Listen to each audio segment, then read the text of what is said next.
Good day, everybody. This is John Scarborough. Today I want to talk about a homemade spinning Jenny that I made. I want to just kind of go over it briefly. I'm not going to show you how to build it unless you just really want me to, then maybe I will. But you're going to have to put a lot of comments down there if that's what you want me to do. It's pretty simple. We'll kind of go over it, and then I'm also going to show you how to load it up and how to get it going. The reason for building this is it's a lot cheaper, but number two is if I had a very nice expensive one, I would still use this one over it because this one works significantly better. And here's the reason why. It's this wood right here. The friction of this wood, it's just smooth enough that when it spins freely. It's easy to move, but it's got enough friction that when you stop pulling on your wire, anybody who's built hot wire fences at all and used a spinning Jenny, they know it just about takes two people, because you'll be going along, when you stop, that thing just keeps on going, and then you come back and you got this big unraveled mess. So what's nice about this wood right here, this 4x4 block, is it's just enough friction. It's not really brakes, but it will bring it to a stop. And so it's just like, it's just enough. More of the story is, this works great. So I'm gonna show you how to do this. We've got this piece right here, so it all comes apart. All you've got is a 4x4 right here, and then you've got, come on in close then and take a look. You got a 4x4 right here, a couple of scrap 6x6s. I just grabbed cut off pieces I already had.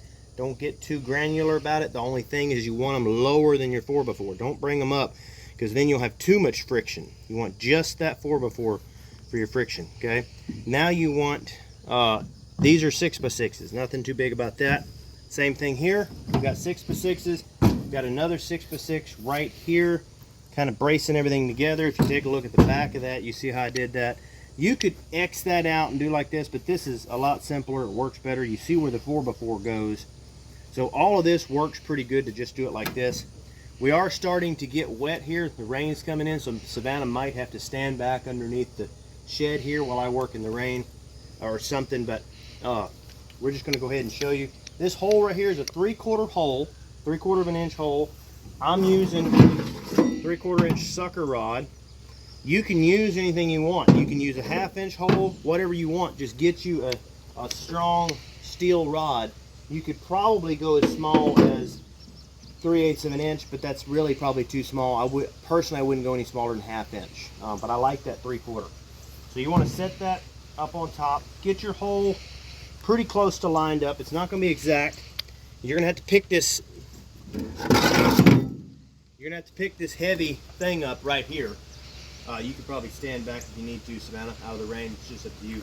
But you're going to have to pick this up and get it on there. So there's two ways you can do it. You can just pick the whole thing up and lay it up on top of there, or you can just grab it like this and get this on and then pick it up and get it on. It's really whatever you want to do. So come over in here and take a look at it, Savannah.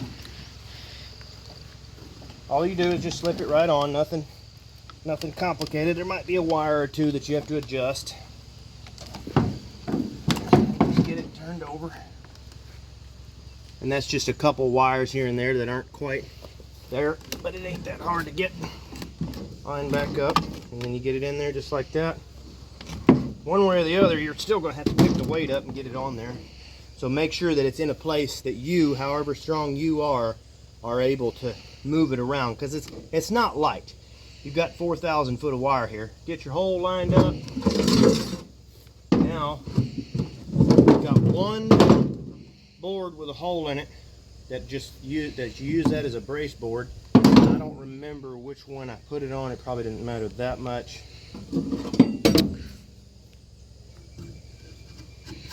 It may matter. I don't remember which one I had it on. The only reason it would matter is if it affected the lineup of this rod right here. All that seems to be lining up. So then you've got these two boards right here. These are 6x6s. Notice I've got one screw in them, so they're made to just sit right there, screw in with that one screw. That's all they do. We're going to pop those down quick. Go ahead and get everything set halfway straight.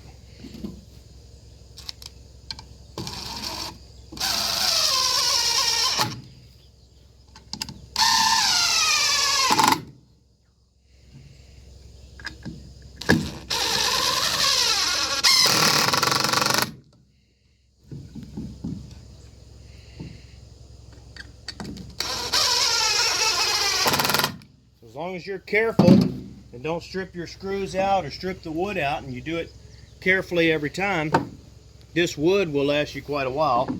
But eventually, being wood, it will have to be replaced. So then you do these two, and that's what ties everything in together. I did it like this because it's about being simple. It's not, you're not trying to make this complicated. You want something simple and cheap. Simple, cheap, and very effective. And I find this to be more effective than any other spinning jenny. I like it better than any of them.